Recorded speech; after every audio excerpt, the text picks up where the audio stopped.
உலக பிரகாரமாய் வாழ்ந்து கொண்டிருந்தேன். தொழில் பண்ணி கொண்டிருந்தேன். சினிமா தேட்டர் வைத்து நடத்தி கொண்டிருந்தேன். அப்போ தான் ஆண்டவர் என்னை சந்தித்தார். இவர் கிறிஸ்தவனாக இருந்தும் இந்த பாவ தொழிலை செய்கிறார் என்று சொல்லி ஆண்டவர் சந்தித்தார். நேரடி சந்திப்பு. எனக்கு ஏகப்பட்ட இழப்பு வந்துருச்சு. சினிமா தேட்டரில் ஏகப்பட்ட லாஸ்ட். ஏன் ஆண்டவர் என்னை நஷ்டப்படுத்தினீங்க அப்படி சொல்லி ஆண்டவருக்கு சண்டை போட்டேன். அது ஒரு வனாந்தத்தில் போய் யாரா பார்த்துட போகிறாங்கன்னு சொல்லி ஒரு வனாந்தத்தில் போய் நான் ஜெபம் பண்ணி கொண்டிருக்கும்போது கர்த்தருடைய ஆவியானவர் இறங்கினார். ஹல்லேலூயா. அபிஷேகம் பண்ணினார். வாழ்க்கை மாறினது. ஆண்டவருக்கு ஒப்பு கொடுத்தேன். 86 ஆகஸ்ட் 1 அபிஷேகம் கொடுத்தார். 4 வருஷம் எனக்கு பயிற்சி கொடுத்தார் ஆண்டவர், எப்படி ஊழியம் செய்ய வேண்டும். ஏன்னா வேதத்தில் ஒன்றுமே தெரியறதுனால 64 சென்னை போயிட்டேன். எப்போ போயிட்டேன்? 1964 12 வயசில் சென்னை போயிட்டு. அப்போல்லாம் 6 படிக்க முடிச்சாலும் வீட்டில் இருக்க விட மாட்டாங்க. தொழில் பண்ண போடான்னு நினச்சி விட்ருவாங்க. அப்படிப்பட்ட காலங்கள். அதனால் பல ஆண்டுகளாக தொழிலெல்லாம் கற்று 90 4 வருஷம் காத்திருந்தேன். 90 முழு நேர ஊழியத்துக்கென்று தொழிலெல்லாம் கொடுத்து விட்டு 86 சினிமா திட்டத்தை விட்டேன். மளிகை பிஸ்னஸ் பண்ணி கொண்டு இருந்தேன். கர்த்தர் 90 ஆவியனுடைய ஊந்துதல் படி 90 உடம்படி பட்டணத்திற்கு நான் தேவ தரிசனத்தோடு நான் ஊழித்து வந்தேன். ஆண்டுடைய ஊழியத்தை நிறைவேற்றும்படி இதுவரைக்கும் ஆண்டு பாக்கியம் கொடுத்திருக்கிறார். ஹல்லேலூயா. என்னுடைய மூத்த மகன் ஆர்கெஸ்ட்ரா அவர்கள் தொடர்ந்து அவன் கிட்டத்தட்ட பல ஆண்டுகளாக அவனுக்கு அழைப்பு பெற்று இந்த ஆர்கெஸ்ட்ரா ஊழியத்தை செய்து வருகிறார்கள். அவங்க ஒரு குழுவாக இருக்காங்க, செய்து வருகிறார்கள். இளைய மகன் வின்சென்ட் அவர்கள் பாஸ்டராக பணியாற்றி கொண்டிருக்கிறார். சென்னை பட்டணத்திலே பாஸ்டர் மோகன் ஈஜி திருச்சபையிலே 3 ஆண்டுகள் PTH முடித்து இன்னைக்கு ஆண்டு ஊழியத்தை நிறைவேற்றி கொண்டிருப்பதை நீங்கள் பார்க்க முடிகிறது. ஆகவே இப்படியாக ஆண்டு 4 பிள்ளைகளை கொடுத்தார். 2வது பெண் பிள்ளை, 3வது பையன் இருக்காங்க, 4வது பிள்ளை பாஸ்டராக பணியாற்றுகிறார். இப்படியே ஆண்டுடைய ஊழியத்தை மணிநகர் பகுதியிலே ஒரு ஜெப வீடு கட்டி வைத்திருக்கிறோம். மக்கள் வருகிறார்கள், விடுதலை பெறுகிறார்கள். அநேகருக்கு கர்த்தருடைய ஆசீர்வாதம் பெற்றுக் கொண்டு போகிறார்கள். ஆகவே இந்த உலகத்திலே ஆண்டவராய் இயேசு நம்புகிற மக்களை ஆண்டவர் விடுதலை ஆக்குவார். ஹல்லேலூயா. உங்கள் கிராமத்தில் வாழ்ந்தாலும் ஆண்டவரை நம்பியிருங்கள். கர்த்தருடைய வாழ்க்கையிலே வருங்காலத்திலே பெரிய காரியங்களை கர்த்தருடைய வாழ்க்கையை செய்வாராக. வேதம் சொல்கிறது. அப்போஸ்தலர் 10 அதிகாரம் 38 வசனத்தை எடுத்தவங்க வாசிங்க. வச்சிருக்கீங்களா? பைபிள் கொண்டு வந்து வாசிங்க. 10:38. அப்போஸ்தலர் 10:38. பரிசுத்த ஆவியினாலும் வல்லமையினாலும் அபிஷேகம் பண்ணினார். தேவன் அவருடனே கூட இருந்தபடியினால் நன்மை செய்கிறவராயும் பிசாசின் வல்லமையில் அகப்பட்ட யாவரையும் குணமாக்குறாய் சுற்றி தெரிந்தார். ஹல்லேலூயா. அன்று மாத்திரமல்ல, இன்றைக்கும் அதை செய்து கொண்டிருக்கிறார். ஹல்லேலூயா. சிறைப்பட்ட மக்களை விடுதலை ஆக்குகிறார். கட்டுண்ட மக்களை கட்டவிழ்க்கிறார். நொறுங்குண்டவர்களுக்கு காயங்களை கட்டி கொண்டிருக்கிறார். அதான் இயேசுனுடைய கிரியை. இன்றைக்கு அவர் மரித்த நிதோ சதா காலங்களிலும் உயிரோடு இருக்கிறேன் என்று சொல்லி அவருடைய உயிர்த்தெழுந்த வல்லமை இன்றைக்கும் செயலாற்றி கொண்டிருக்கிறது, செயல்பட்டு கொண்டிருக்கிறது. இன்றைக்கு அவர் ஏராளமான அற்புதங்களை செய்து கொண்டிருக்கிறார். எத்தனையோ மக்கள் இதன் மூலம் பிரஜாதி மக்கள் இயேசுவே ரட்சகர் என்று ஏற்றுக்கொண்டு வருகிறார்கள். டிவியில் கூட நிறைய செய்திகளை பார்ப்பீங்க. அருமையான அன்பு சகோதரன் இயேசு வெடிக்கார ஊழியம் மூலமாக அநேக மக்கள் அந்த செய்தியை புறஜாதி மக்கள் கேட்குறாங்க. டிவி மூலமாக விடுதலை பெற்றுக் கொண்டிருக்கிறாங்க. அந்த ஆண்டவர் இன்றைக்கும் ஜீவிக்கிறார். அநேக மக்கள் ஆண்டவரை ஏற்றுக்கொள்கிறார்கள். அந்த ஆண்டவர் இன்னைக்கு நம்ம மத்தியிலே வந்திருக்கிறார். நம்ம மத்தியிலே உலாவி கொண்டிருக்கிறார். நம்ம மத்தியிலே ஒரு கிரியை செய்ய வந்திருக்கிறார். வேதம் சொல்லுகிறார். வாசியுங்கள். மத்தேயு சுவிசேஷம் 15 அதிகாரம் 21 சில வசனத்தை வாசிகள். மத்தேயு சுவிசேஷம் 15 அதிகாரம் 21 சில வசனத்தை வாசிப்போம்.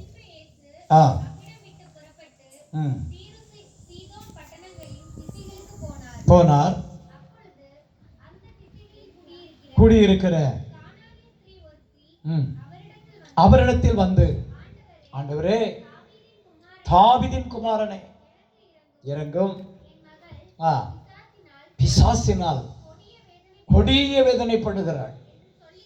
கூப்பிட்டார். ஒரு வார்த்தை சொல்லவில்லை.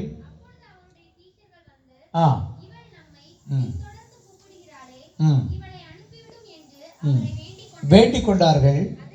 அதற்கு அவர் காணாமல் போன ஆடுகளாகிய இஸ்ரவேல் வீட்டாருக்கு அனுப்பப்பட்டனை அன்றி மற்றபடி அல்ல என்றார். போதுமா? ஆண்டவராய் இயேசு இந்த உலகத்திலே ஊழியம் செய்த அந்த 1ஆம் நூற்றாண்டிலே அந்த பகுதியிலே ஆண்டவர் அந்த 21 வசனத்தை வாசிமா.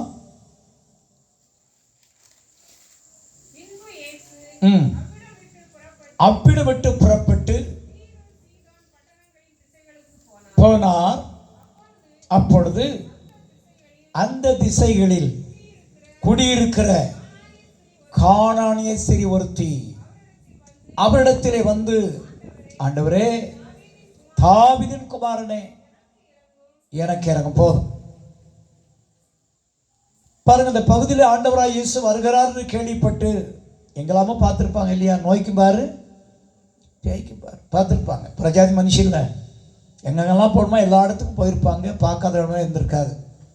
கடைசி கட்டும் மரண தருவாய் அந்த பகுதியில் ஆண்டவராய் இயேசு வருகிறார் என்று கேள்விப்பட்டு ஆண்டவரிடத்தில் போய் அவள் கெஞ்சுகிறாள். என் மகள் மிகுந்த மரண கொடிய வேதனைப்படுகிறாள். பிசாசினால் மிகுந்த வேதனைப்படுகிறாள், சஞ்சலப்படுகிறாள். ஆண்டவரே, தாவீதின் குமாரனே, இறங்கும் என்று அவள் கதறுகிறாள். உடனே இறங்கினாரா? அவர் பாட்டு போயிட்டே இருந்தார். சீசர்லாம் போய் சப்போர்ட் பண்றாங்க. ஆண்டவரே, இந்த அம்மா நம்மளை பின்தொடர்ந்து வருகிறதே, ஒரு வார்த்தை சொன்னா போதுமே, பேய் ஓடி போகுமா ஆண்டவரே என்று சொல்லி ஆண்டவர் வந்து சப்போர்ட் பண்றாங்க. இந்த அம்மாவுக்காக, கானானியர்களுக்காக எல்லாரும் சப்போர்ட் பண்றாங்க. ஆண்டவர் பாட்டு போயிட்டே இருக்கிறார். ஆண்டவர் சொன்ன வார்த்தை என்னது? காணாமல் போன ஆடுகளாகிய இஸ்ரவேல் வீட்டாருக்கு அனுப்பப்பட்டனை அன்றி மற்றபடி அல்ல என்று சொல்லிட்டார். இப்படி சொன்னோன்னு நம்ம போயிட்டாங்களா? நம்ம போயிடுச்சா? என்னடா இவரு நம்ம அவர்கிட்ட போய் இறங்கும், தாவீதின் குமாரன் சொல்லி என்னுடைய பிள்ளைக்கா நான் மன்றாடுறேன், இவர் என்னடான்னா இஸ்ரவேலுக்கு தான் வந்தேன்னு சொல்றாரு அப்படின்னு சொல்லி நம்ம கோபத்தில் போயிருக்கலாம். போகல. பாருங்க, தொடர்ந்து அவள் வந்து, ஆண்டவரே, எனக்கு உதவி செய்யும் என்று அவளை பணிந்து கொண்டாள். அவர் அவளை நோக்கி, பிள்ளைகளின் அப்பத்தை எடுத்து நாய்க்குட்டிகளுக்கு போடுவது நல்லதல்ல. அதற்கு அவள், மெய்தான் ஆண்டவரே, ஆகிலும் நாய்க்குட்டிகள் தங்கள் எஜமான்களின் மேஜிலிருந்து வரக்கூடிய துணிக்கைகளை தின்னுமே என்றார். இயேசு அவளுக்கு பிரதியுத்தரமாக, ஸ்திரியே, உன் விசுவாசம் பெரியது, நீ விரும்புகிறபடியே உனக்கு ஆக கடவுது என்றார். அந்நேரமே அவள் மகள் ஆரோக்கியமா. கைத்தடி கதிரமைப்படுத்துங்க. அல்லேலூயா. ஆண்டவருக்கு வல்லமை உடனே புறப்பட்டு சென்றது. காரணம் அவருடைய விசுவாசம். பிரஜாதி மனுஷியாக இருந்தாலும் இவராலே குணமாக்க முடியும், இவரால் அற்புதம் செய்ய முடியும் என்று சொல்லி அளவில்லாத விசுவாசத்தை ஆண்டவர் கண்டுபிடித்தார். ஆண்டவர் சொல்லி பார்த்தார், உனக்கெல்லாம் வரலாமா? சொந்த ஜனம் காணாமல், இஸ்ரவேலெல்லாம் காணாமல் போயிட்டாங்க, அவங்களை தேடிதான் வந்திருக்கேன். அப்போ போயிருக்கலாம் தாமா இல்லையா? நாய்க்குட்டின்னு சொல்லிவிட்டார். என்ன சொல்லிட்டாரு? நாய்க்குட்டின்னு சொன்னாலும் சரி, பன்னிக்குட்டின்னு சொன்னாலும் சரி, என் மகளுக்கு என்ன வேணும்? விடுதலை வேணும் என்ன சொல்லி சொன்னது கரெக்டாக. ஆண்டவரே, நான் நாய்க்குட்டி தான் சுற்றி அலைஞ்சிட்டு இருக்கிறேன். ஆனாலும் நாய்க்குட்டிகளுக்கு ஒரு சான்ஸ் இருக்கு.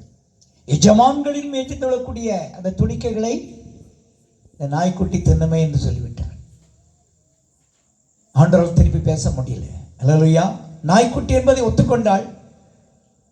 இரண்டாவது, என்னுடைய பிள்ளைகளுக்கு வைத்திருக்க இந்த ஆசையத்தை உனக்கு தர முடியாது, இது என்னுடைய ஜனத்துக்குரியது, என்னை ஆராதிக்கிற மக்களுக்குரிய, என்னை தேடுகிற மக்களுக்குரியது, இந்த சுகத்தை நான் கொடுக்க முடியாது என்று ஆண்டவர் சொல்லிட்டார். நம்ம விடலை, பின்தொடர்ந்து போகுது.